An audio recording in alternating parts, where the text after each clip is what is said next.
Happy Friday! It's the Joy Show, and I'm Barbara Schreiner Trudell, and I am so excited that you're joining today. Well, I had made a promise that I was going to have a very special guest today, Santa Claus. Yes, but it turns out there was a little mishap in the toy factory. And given that Christmas is so close, well, he had to opt out so he could get all of those little toys worked out, get the elves back to work, and get everything running smoothly. But don't worry, Santa will be with us next Friday, 3 p.m. Eastern Time. And on that note, today I want to begin by just saying that the Joy Show is really about honoring and respecting and admiring the individual talents of each person, that there is just one you. And you are precious and unique and special. And so the guests that I have or the stories that I tell are all based around those ideas of being the authentic self and how that creates a great life. So, today we're going to talk a little bit more about that. But before we do that, I'd like to start with a land acknowledgement. It's important to me that we honor the lands that we are on. So I am meeting on lands in Toronto, Ontario, Canada. And as we come together today, I acknowledge that I live, work, and play here, that I am honored to be on this land. And this is land that is covered by Toronto Treaty 13 of the Upper Canada Land Surrenders, ceded territory, and the Williams Treaty, but also unceded land that continues to be contested. Toronto's home to many nations, including the Anishinaabe, the Wendat, the Mississaugas of the Credit, and the Haudenosaunee nations. It is home to many diverse First Nation, Métis, and Inuit people.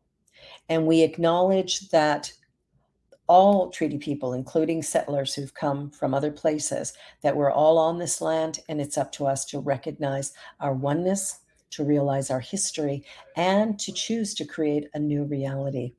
We are one. Miigwech. Thank you. Well, today is going to be a different kind of day because, I planned for one thing and here we are doing something else. What I want to talk about today is how we create that authentic life, how we find our way forward. And this has been an interesting week for me because yesterday, December 1st, was World AIDS Day. And the AIDS epidemic in our world is still quite rampant, which is surprising when you consider the medications that are now being offered to people living with HIV actually creates not a healing of it, but it's no longer detectable. And if it's not detectable, it cannot be transmitted. I don't know if everybody knows that, but that if the drugs are working and the virus is undetectable, you cannot transmit it to somebody else. However, it's still being transmitted somehow, some way. So I just want to talk a little bit about how we live from our real authentic self. Some of what happens, I think, occasionally is that we have desires within us that maybe are difficult to share or talk about, or maybe we've been raised and shamed in different things. And I'm here to tell you that you're created perfect, whole, and complete. You're created unique and special. And so if you have been, maybe a little promiscuous, yay, you. I mean, if that's what serves you, or that's what brings you joy, or that's what excites and delights you in your lifetime, be that. But be that. Be okay with who you are. And I use that example because I was raised with the belief that it's very shameful. And that, if you make love with somebody outside of marriage, then you're a bad person. And I'm here to tell you that's not the case. Each one of us is created perfect, whole, and complete. And what I mean by that is that we have different ideas of what we enjoy, different ideas of what we love. We have different ideas of who we love, the way that we love. We have different ideas about what brings us pleasure and joy and what causes us to feel excited and delighted about the life that we're living. The Just One You show, or the Joy Show, is really about being authentically you, no longer hiding. And that's not to say that we have to, run around the streets nude and express ourselves in that way. It's about finding our own voice, our own passion, our own purpose. It's about waking up to who we really are. And that might mean that we are gay. It might mean that we're straight. It might mean that we are two-spirited. It might mean that we were born in a female body, but we feel like we're a man. Maybe it means that, who knows, right? Doesn't matter what it means. No one knows you except you.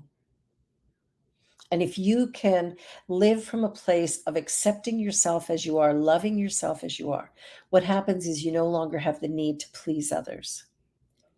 I don't know if you've noticed, but giving up ourselves to please others actually doesn't please them overall. Have you noticed that? Sometimes we're so busy trying to please others and diminishing our own self, playing small in some way, that we actually begin to experience something in this universal life experience that is kind of hard and difficult. And where that happens is through the law of attraction. See, what I believe about me is the only thing I can attract into my life. And so if I'm living from a place of denying who I am, if I'm living from a place of hating who I am, if I am not happy with the person that I am becoming or the way that I see myself, whether it's my physical form, my attitudes about life, my religion, my education, whatever it, my financial stability. There's a lot of shame sometimes around finances. So what I want to say to you today is that it is a personal journey to find out who you are and then be that without judgment or criticism. Now, I know that there may be a couple of exceptions to the rules, right? There's things that are absolutely unacceptable in our society that we could get arrested for. So we probably don't want to go there. But I want you to really think about who you are. And I want you to fall in love with who you are. I think if we can love ourselves completely, that's when our lives get healed. That's how the healing happens. Louise Hay wrote a book years ago called You Can Heal Your Life. And what's beautiful about that book is it's all about healing the self. Now, she started a thing called the Hayride, and she had men who were living with AIDS. Now, this is back when the epidemics first started, right? And people were dying left, right, and center. So she had people come into her home, men come into her home who were living with AIDS. And she was working with them and she was sharing new thought principles with them and talking about how they could heal their lives, spending time with them. Well, this hayride of hers actually took off like you can't imagine. It got really huge really fast. It started off with a few men in her living room and then a few more and a few more. And then they had to rent space and go to somewhere bigger because what she was doing was teaching them about self love and the importance of love in healing. Now, I have a tattoo on my wrist that says love is the answer. And I really believe that to be true. That whatever is going on in our world, in our lives, in our own personal journeys, or that of the collective, is that love has to be the guiding light and force in all that we think, say, and do. And if we're living in fear, fear and love cannot coexist. Hate and love cannot coexist. Doubt and love can't coexist. So, what we have to do is sit back and separate that out and come to that place of love and self love, most importantly. Self love is about acceptance, it's about compassion and kindness as well. So, it's really important that we take the time to look in the mirror every day. And as you look in the mirror, I want you to say to yourself, I love you. I really love you. Get excited. Look in your own eyes and delight in what you see. Look in your own eyes and go, wow. Look what was created here. Look what the universe has brought forth. Like, how beautiful is this? How wonderful is this? The journey that we're on is to experience life as a human, because I believe we are spiritual beings, right? Having a human experience. And the human experience can be whatever we make it. It can be heaven or it can be hell. They are not vacation destination points. Heaven and hell are states of consciousness. When I'm doing this show, I'm having a good time. I'm in heaven. And sometimes when I haven't slept well at night and maybe I'm stuck in traffic and, somebody's honking their horn at me, well, that might be a little bit of hell. So, whatever's going on in our lives and in our worlds, how we interact with our own feelings and emotions is crucial. So, I want to invite you to really think about yourself, not to be selfish, self-centered, narcissistic. I don't think that has anything to do with this. This is about realizing who you are, your unique and special talents and gifts, your unique way of being in the world, and honoring it, not forcing it onto somebody else. My way's the right way. No, my way's the right way for me. Your way is the right way for you. As we journey along, we need to find our own authentic voice, our own authentic self. I really believe that love transforms everything. And that when we get into a place of comfort and peace in our life and in our self, when we can live in this body with a level of, yeah, feels good, I'm in the right place, there's something that happens that really makes a big difference. It's a willingness to be not only with ourselves in a compassionate, kind, and loving way, but also with the people around us. Happy people tend to be happy wherever they go. Hurt, angry people tend to be hurt and angry wherever they go. Each one of us is creating our life. We're creating the way we choose to be in the world. And because what we think about, we bring about, it is important to begin each day telling ourselves how much we love ourselves. A minister shared with me a while ago, or shared with a group of us, that in the morning she would look in the mirror and play, the Rocky soundtrack, "Du- du- du- du." I can't remember how it goes. I remember the song, I don't remember how it goes. And she'd go, "You're a champion, you're the best, I love you." And she'd get all excited. And that was her morning. She called it her morning advertisement, just to really get herself psyched up for the day. And that is setting an intention. She's set an intention to have a spectacular day. And when I look at the things she's doing and the way she's doing it, she is having a spectacular life. We are choosing the life that we're living. We are creating the lives that we're living. Are you happy with the one you have? Is it everything you dreamed of? Is it everything you could imagine? Well, if it isn't, just take a look at the area where you feel maybe, it could be better. Just look at that area. Not to judge it or criticize or critique it, but just look at it and go, Now, if that was perfect for me, what would it look like? What would it feel like? And sit in the energy of that feeling. See, what happens sometimes is something happens in our life or in our world that we don't like. And I'm sure COVID was part of that for many of us, locked in, locked down. We have, the ability to look at what's going on and be miserable about it, or look at what's going on and say, now what? Okay, I can't do that. What about this? I remember when COVID first happened and we were in that first lockdown, and my daughter, 15 at the time, goes, I'd like to learn how to make bread. I don't know how to make bread. I have no desire to make bread, but she did. She got a recipe, got some yeast, which was hard to find at that time, but got some yeast, and she made bread. The energy that that took, or the joy that that brought up in her, was a sense of achievement, learning something new, discovering her ability to teach herself something new. And it also changed the energy in our home as well, because, the fear of COVID was there, But it's like, well, it is what it is. So we just stay in the house and stay healthy and do what we need to do. So we just did stuff at home. Thank goodness for Zoom. There was all kinds of things we could do online. But even with, one of her brothers who lives, thousands of kilometers from where we are, we would play games on our phones.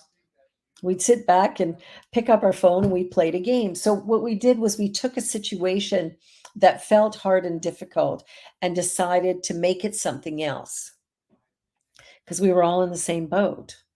And so we would play games on our phone and here we are on voicemail, or no,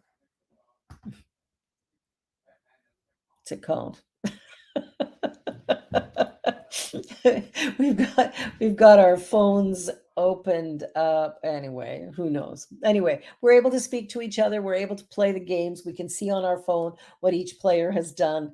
And there was a sense of joy about that. We could have been sitting at home griping and complaining that we couldn't be together, or we could get on the phones and open up lines of communication and go, hey, what are you doing? What are we doing?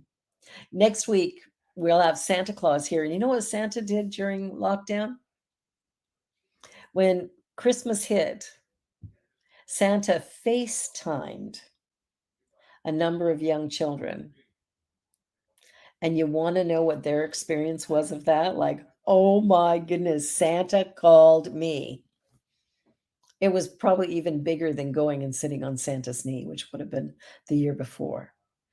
There's something about allowing yourself to be who you are authentically and then giving that into the world without thinking about the restrictions that might be going on around you, but rather going, what can I do with today's reality? How can I be in today's experience without calling it bad or wrong? Or how can I just be with it? When we learn how to be with what is, there's a freedom in that. There's an excitement in that. There's a sense of possibility of what could be created. So we look at the world sometimes and we go, this is bad and that is bad. And, yesterday was World AIDS Day. And, there's a lot of people have died. There's a lot of people who are sick. There's a lot of limitations that are on people who are living with HIV. There's a lot of stigma in the world around us, around people living with HIV. So much misinformation, misunderstanding. And we can look at that and it can become a real struggle, or it is what it is. If you think back to the serenity prayer, that idea of, like, I accept the things I cannot change. I have the courage to change the things I can, and I have the wisdom to know the difference. That's big. When we can look at life and go, it is what it is. I can't control the unfolding of the universe. However, I can control my experience of events. And what I mean by that is every event of itself is neutral until somebody looks at it and puts a judgment on it. So if I look at COVID and I go, being locked into my home, that was bad and wrong and horrible and terrible. I'm now miserable. Somebody else might look at it and go, oh, I don't have to sit in traffic all day. I can work from home in my jammies. It's like, I'm loving this. So we can look at the two very different experiences of being locked in. Who's right? Neither. They're both right, right? Right for me, right for you. It depends. But we have a choice. Do I want to be miserable or do I want to be happy? Do I want to experience joy or do I want to suffer? Do I want to hold on to things that cause me pain or do I want to release them and create something new and different? And when we start to look at ourselves and realize that my thinking creates my experience, right? So if every experience is neutral and I look at it and I decide that it's bad, right? I've named it bad, my experience becomes a negative experience. Someone else may have the very same thing going on and see it as an opportunity. It becomes a positive experience. Every event is neutral until we label it. Our thoughts create our life. Our words have power. The words that we use, the way that we use them, they have power. And so we want to really pay close attention to how we speak. Years ago, well, maybe not years ago, maybe a short time ago, my family would constantly go, "Oh, what's for dinner? I'm starving. What's for lunch? I'm starving." And I'd interrupt it and I'd go, "No, you're not. I know that because I can look at you and see that you are not starving. You are hungry. There's a difference." If we're telling our body, right? If our mind builds our body, do we want to tell the body that we're starving? What kind of impact would that have on our physical form if, in fact, we are telling ourselves that we are starving? We use words all the time to communicate ideas. We use words all the time to look at the world around us, to describe it. The words that we use have power. And so when we are thinking about how we speak and more importantly, how we think, because it's not just what comes from here, it's what's going on inside here that is going to have an impact on our lives. So we want to pay attention. And when we're looking at the words that we use, how many times have we gone, "Oh, I should do that, darn it. So and so wants me to help them move, and I should help them move." Okay. It sounds like a no, doesn't it? In that moment, I don't want to do it, right? I feel an obligation to do it, right? Like maybe the person will like me more if I do it, but the reality is I don't want to do it. If you don't want to do something, say no. Words have power. When we start to think that I should do something and then we do the thing we think we should do, how do we do it? We do it with resentment. We do it with resentment. And if we're doing it with resentment, we're harming us and we're disrespecting the person that we said yes to because we didn't want to say yes. So when we take a look at our language and the way we think, shoulda, woulda, couldas, we need to let all that go and stand in the moment, tell the truth, do it quickly. Stand in this moment and go, you know what? Here's what I would like. Realize that no is a complete sentence. We don't need to defend it, make excuses for it. It can just be a complete idea of itself. Yes is. So why do we defend the no? Right? It's a way of looking at things a little bit differently. So I invite you to really just take a look at your language, not to become the police of it, but rather to look at it and go, you know what I'm doing today, what I'm saying today, this could cause me challenges later. One of the things I hear often is, I don't know. I don't know what I want to do with my life. I don't know who I am. I don't know what I love. And the answer to that is, yeah, right. You do know. It's just at some level inside of you, you have not accepted the knowledge. You've not accepted that what you desire, or what you seek, or what you're hoping for, that you can actually have it. And because you haven't got to that place, it becomes a hardship. We want to let that go and just go, well, I'm not consciously aware at the moment, but I'm sure it's in there somewhere. And what we're doing is we're beginning to grease the wheels, so to speak. We're beginning to open up to the idea that something could be revealed to us, that there could be a way forward that allows us to see a greater idea and to come to a full understanding of who we are and what we desire. On that note, we're going to take a little short break. You're watching The Joy Show, and I'm Barbara Schreiner Trudell, and I will be right back. Don't go away. New Thought Media Network. We are a global broadcast network of positive music, media, and entertainment. Inspiring humanity's evolution along the journey of enlightenment and creating a world of love, peace, empowerment, and prosperity for all. New Thought Media Network. Positively inspiring.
And we're back.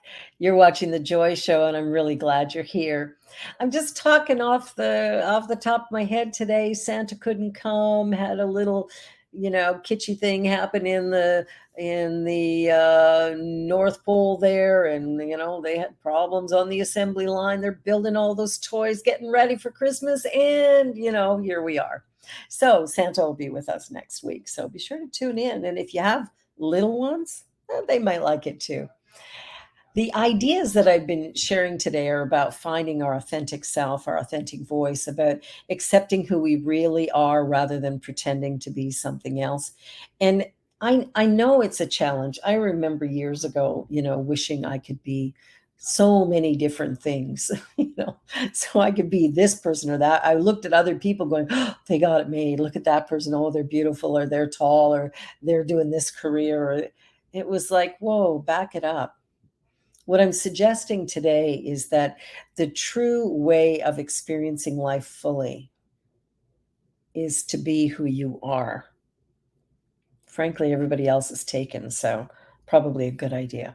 But when we find out who we are, what we love, what excites and delights us, what brings us joy, when we figure that out and then we live from that, that's when life gets fantastic. That's when life gets easy. Because think about it. We are spiritual beings, and we've been dropped into this physical reality, which feels a bit like a tight-fitting box, and it can be difficult because we came in this big, little bitty beings, right? To people who may or may not have known who we really are and decided they could shape us and form us and make us into something. Yeah, they can't. Every person comes in with their own unique beingness. And what we're doing is we're remembering what that is, and we're freeing it from the constraints of what life told us it had to be, what a teacher said, or a parent said, or a sibling said, or some relative, or some neighbor, or some person, or the media goes, you got to be this, you got to be that. No, you got to be you. You need to find you and be that. My youngest daughter, when she was probably, I don't know, 6 or 7, she was in the driveway of our home dancing in the rain, and she was singing a song about a bird that was locked in a cage, but realized that it could take one of its feather and unlock the cage and it would be free. And I thought, wow, that's pretty metaphysical for a wee child. And it's a lovely little song.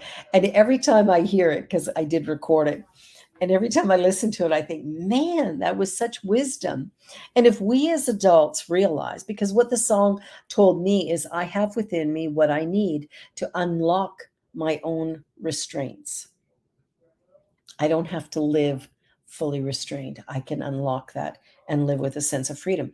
So, regardless of what's going on in life or in the world, because sometimes we look at what's going on in the world and we get really angry and frustrated, upset about it. We want to fight against the powers that be or whatever in order to make change. I think change happens most effectively when first we change our own mind about who we are. By doing that, we come to a greater potential place of accepting where other people are. So now we can have a conversation.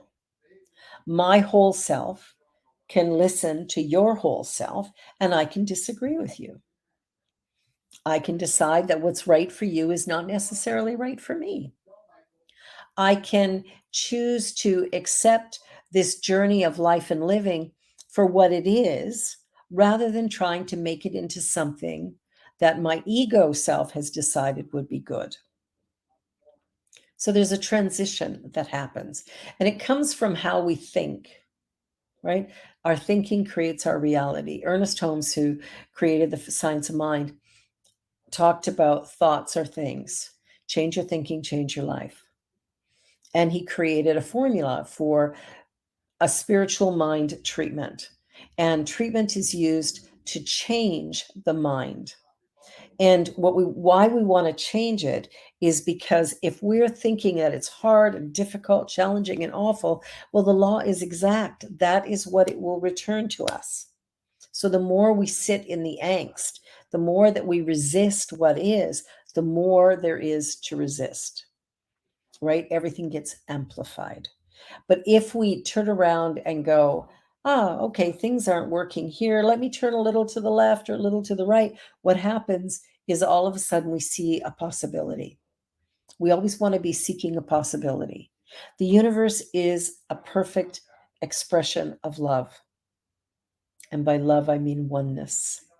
And because it is this perfect expression of love, what we want to do is relax into it. We want to relax into that energy. And as we relax into the energy, we begin to see that when I don't resist, when a door closes and I simply turn, what happens is I notice another opportunity that's a little bit different, but always better. I'm astounded by the things that happen in life and in the world that I think are bad and wrong. And down the road, I go, oh, thank God that happened because look at where I am today. A shift occurred, something changed, and something better showed up. Life is happening, whether you like it or not. The world is being the world, whether you like it or not. But if you don't like it, that resistance to what is can hold it in place for you. Not for everybody, but for you, creating misery, suffering. When we get into a place of surrender, so surrender doesn't mean to give up. Surrender means to go with the flow. When we start to look at where things are moving, the flow that is happening, when we figure that out, then we can just drift along and occasionally redirect. It's like taking a kayak down a river. Yeah, sometimes there might be a log or a rock, and so you move around it a little bit, you steer yourself around it, but you keep going and you move fairly quickly. Can you row upstream? Of course you can. But man, it takes work. And think about your life. How many times have you gone against the natural rhythm of your life experience and managed to create a lot, but you did it like hard? It was hard work. It took a lot of effort. What if it was easy? What if you could create life in a way that would be easy and fun and interesting and joyful and evolving, always evolving? And I know you can, but it has to be from your true self. your original voice, the energy that we bring when we come into life, when we come into this physical form. We have gifts and talents that are unique to us. So I know you have gifts and talents that are unique to you alone, that no one else can do what you do in the way that you do it. And more importantly, our universe right now needs you to be who you are and to share your unique way of being with the world. We look at creating peace, we look at creating love, and we look outside ourselves. Well, if people didn't go and shoot up nightclubs, we would have peace. If people didn't go out and stab someone, we would have peace.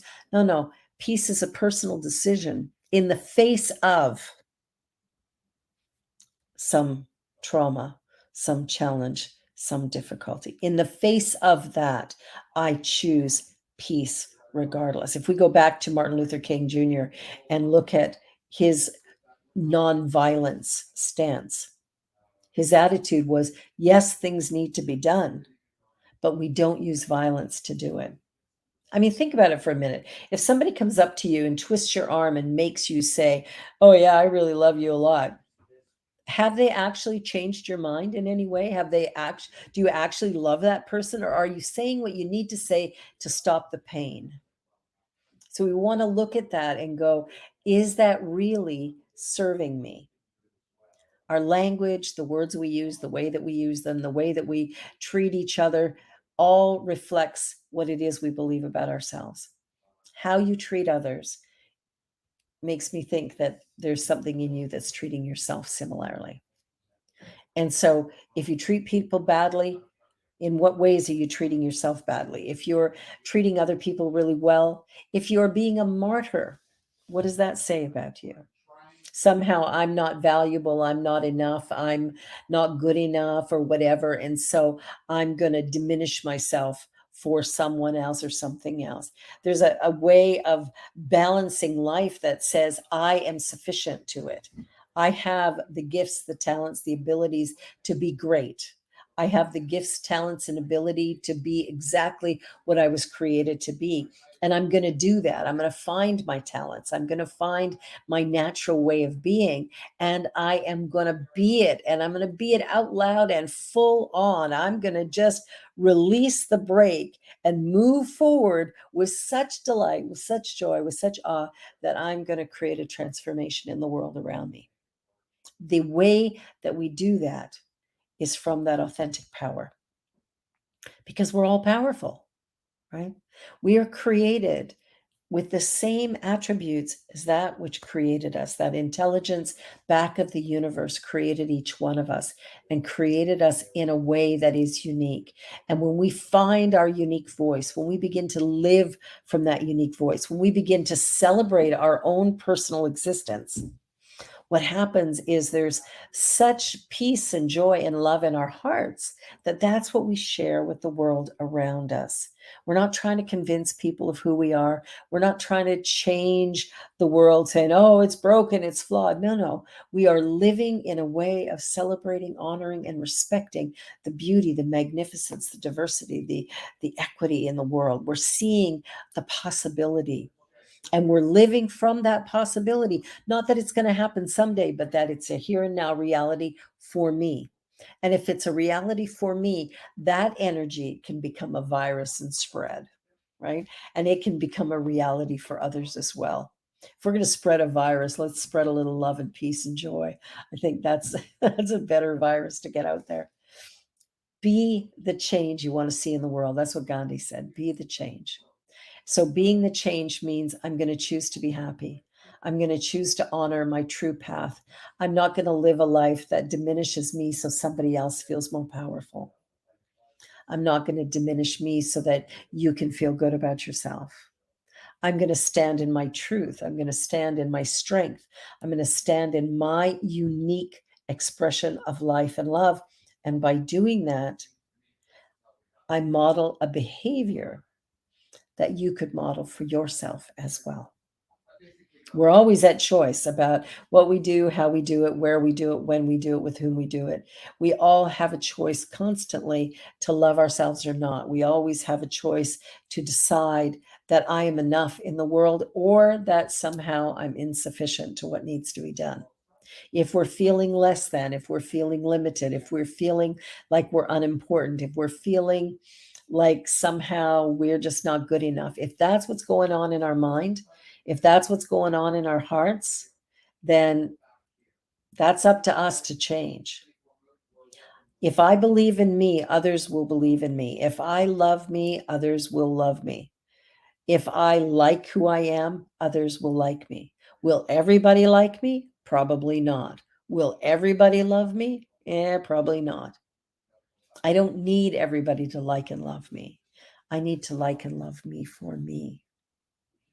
By doing that, I begin to attract, through the law of attraction, I begin to attract to me experiences that support my greatest vision, that support the possibility for a beautiful life and a beautiful world. And I think that's what we want, is a world that works for the highest and best good of all of humanity, a world that is equitable, compassionate, respectful, a world that honors life wherever it's found. And if we can do that, if we can do that for each other, then we are well ahead of the game. We are really, really well ahead of the game. So it's up to you to decide what it is you want to do. I talked briefly about spiritual mind treatment a few minutes ago, and spiritual mind treatment is a really easy practice. It's a way of praying that actually has immediate and remarkable results always. And treatment is done through 5 steps, and the first one is recognition. And what we're doing is recognizing that there's an intelligence back of the universe, and that this intelligence is everywhere present and it's all powerful. So if it's everywhere present, it has to be where I am and where you are. And if it's all powerful, then that power will be in its expression as well. So if I'm an expression of that, if I'm some aspect of it, I have that power within me. So I don't have to exert power over somebody else. I don't have to falsify power. I have power. Once I know that, I can live from that higher state of consciousness. So we recognize that there's this intelligence in the universe, everywhere present, all powerful, all knowing. That then gets translated to, wow, if that's the case, the second step of treatment is unification. Well, if there's only one thing going on and it's everywhere present, it's right here where I am. I am one with it. And if I'm one with it, I am powerful. I have the ability to create. I am part of this divine intelligence. Whew, exciting. That's phenomenal. We then go into the realization step. And in realization, what we're doing is we're stating whatever it is that we desire in our lives. We're looking at what I truly, truly want to experience. And in the realization step, we're speaking affirmatively. Okay, we're not wishing, hoping, dreaming. We're going, I am powerful. I am love. I am peace. I am wealth. I am well being. I am divinely guided and blessed now, always, and forever. I am one with the universe, and therefore I am creating a life that is loving, kind, peaceful, beautiful. I am at peace. All is well. We're speaking as though whatever we desire is a done deal. Okay. I am living life with love, with joy, with peace, and with gratitude. I am engaged in a journey that is positive, productive, and divine, right? So, whatever it is, it's all about stating these things first person, present tense, always positive, always positive. We don't want to say, well, I don't want to have another bad night's sleep. We want to say, oh, I sleep comfortably, peacefully, beautifully, night after night, and I awaken refreshed. I feel good. The next step of treatment is gratitude. Gratitude. I'm grateful. Grateful, grateful, grateful. Grateful for what? Grateful for peace and well being. Grateful for whatever I stated in the realization step, right? I'm grateful for that. that idea of gratitude is such an attracting force. So we want to really spend time going, wow, I am grateful for my life. I'm grateful for who I am. I'm grateful for my unique talents. I'm grateful for the love that I feel, for the joy that I express. I am grateful for this day and this moment and all that it brings. I am grateful to be the unique me that I am. I am the I am. Yay. That gratitude builds an energy, a receptivity that draws into our life experience remarkable, remarkable things. Not someday, but now. That feeling of gratitude is such a powerful feeling in our body physically. It's an exciting, exciting experience. And from gratitude, release. Final step of treatment is release. I've said the words, I felt the gratitude. I feel how wonderful it would be to experience whatever it is I've put out there. So now I release it into the law. I release it into the law and it is done. It is done. I release it. I let go. Okay, on to new things, different things, bigger, brighter, whatever. We let it go. That idea of letting go is so important because sometimes we hang on to things, right?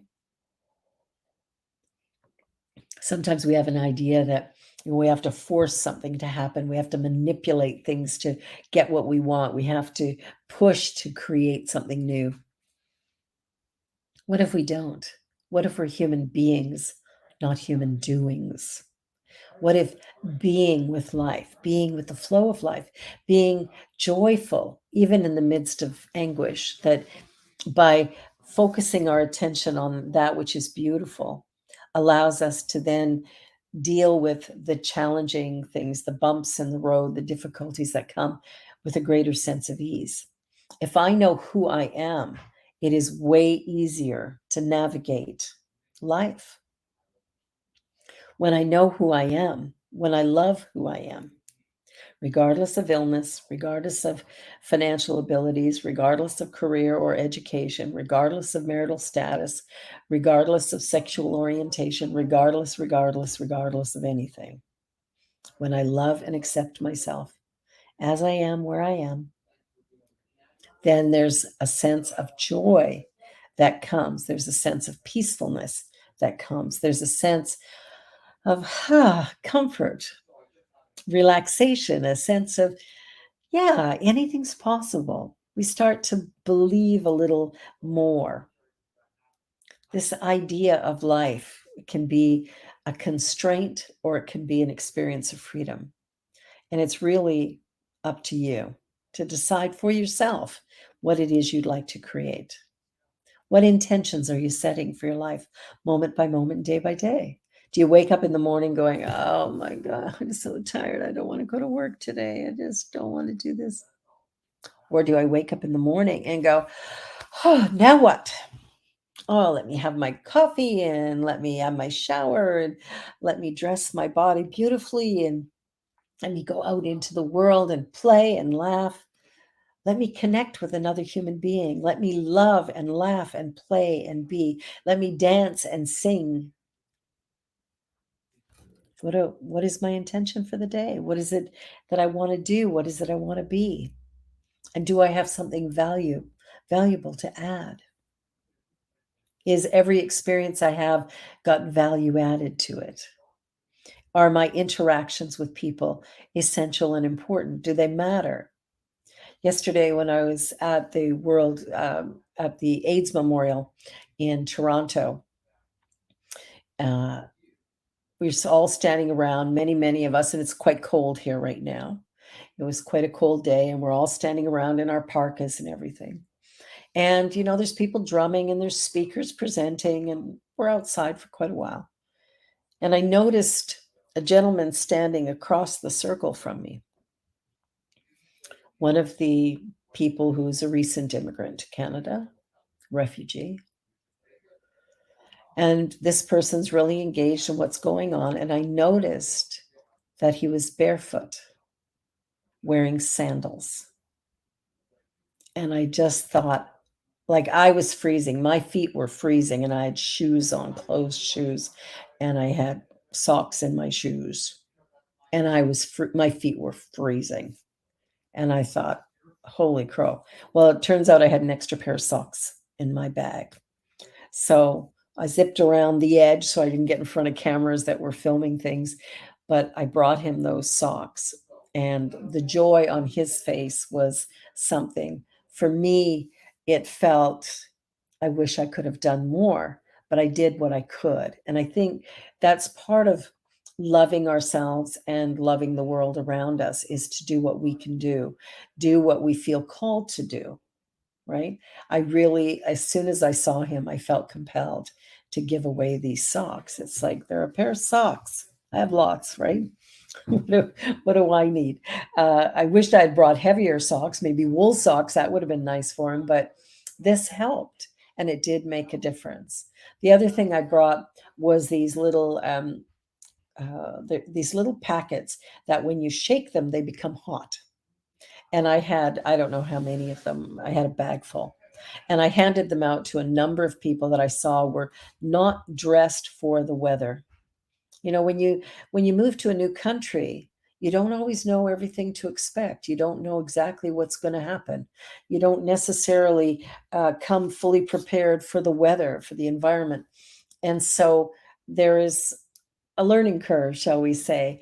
And I had the ability to do a couple of things that would make it a bit easier for some people. And so that's what I did. I did what I could. I want to invite you to do what you can. Don't beat yourself up when you can't do anything, because if you can't do anything, you can't do anything. There's no point in being upset or worried about that, but rather be excited and delighted by what you can do. Do what you can and love what you do. When you do that, there's a joy that goes out from you. There's a peacefulness that goes out from you that actually touches everyone. You know, the thoughts we think create.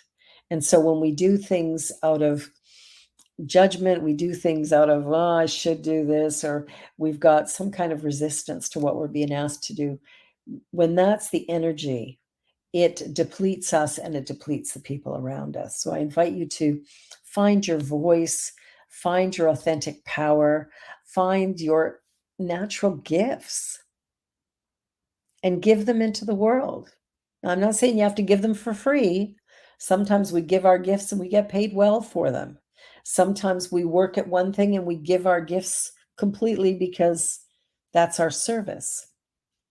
However you serve, whether you receive a paycheck or you don't, however you serve, whatever you do, wherever you go in life, I invite you to do it with love, with a loving heart. Look at the people around you, look at the world around you, and realize what a beautiful place it is, and how wonderful it is that you're here, that you're a part of this. You're part of something bigger than you even know, possibly. You're part of something truly remarkable and divine. You're part of something that absolutely matters. Absolutely matters. And are you ready to be all that you were created to be? Are you willing to stand in the face of disappointment to be you? Are you willing to stand up for what you believe in, even if others around you think it's a dumb idea? Are you ready to journey forward with excitement and passion? Or are you fighting for your own limitations, your own fears, your own doubt?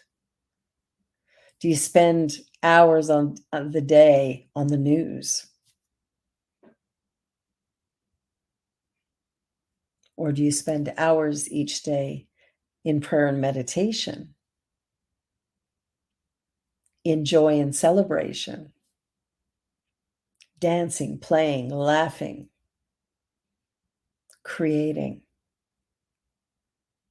I invite you to reflect on your life and to reflect on your journey, and to look yourself in the eye and go, wow, I done good.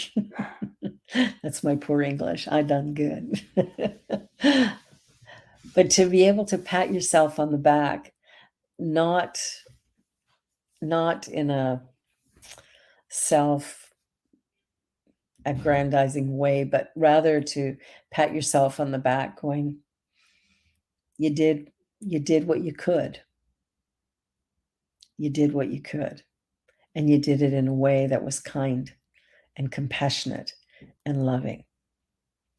So as we're getting ready to close today, I want to invite you to practice random acts of kindness and senseless beauty. I was speaking to a gentleman the other day who talked about when he would go out for his walks in his neighborhood, he would pick up all the trash along the way. That is a kindness, but it's also senseless beauty when you think about it, creating a beautiful environment, regardless of what it takes, right? Great exercise, right? You're walking, you bend, you pick up, you walk, bend, pick up, carrying, you're working a few different muscles. That's a good thing, a healthy thing. I like to, pay tolls on the roadway for the person behind me, or to buy somebody a coffee at a drive-through or a lunch or whatever, to hand some cash to a homeless person because I have it and I can, or to send money to a musician that I truly love their music and feel inspired by it. There's so many ways to be kind in our world. It could be a smile, holding the door open for somebody, offering a ride to a friend when they're going to the doctor. But it's also about asking for help when you need it. When there's something going on for you and you need that support. It's about asking for that as well. Life is a journey, and it's not always smooth sailing. Sometimes there's bumps in the road. But you know what? Even those bumps create an opportunity for expansion, for understanding, and for a change of direction when needed. I'm so glad you were here today. I hope you'll join next week when we have the one, the only, the Santa Claus in the house. You've been watching Joy Show, and I'm Barbara Schreiner Trudell, and I love you, I appreciate you, and I wish you every blessing. Bye for now. On behalf of everyone at New Thought Media Network, thank you for being a member of our virtual family. Your financial contributions help share the New Thought message with people from around the world. Please visit and contribute at www.ntmedia.org/donate. New Thought Media Network, come be you. And please like, share, and subscribe. Until next time, peace and blessings.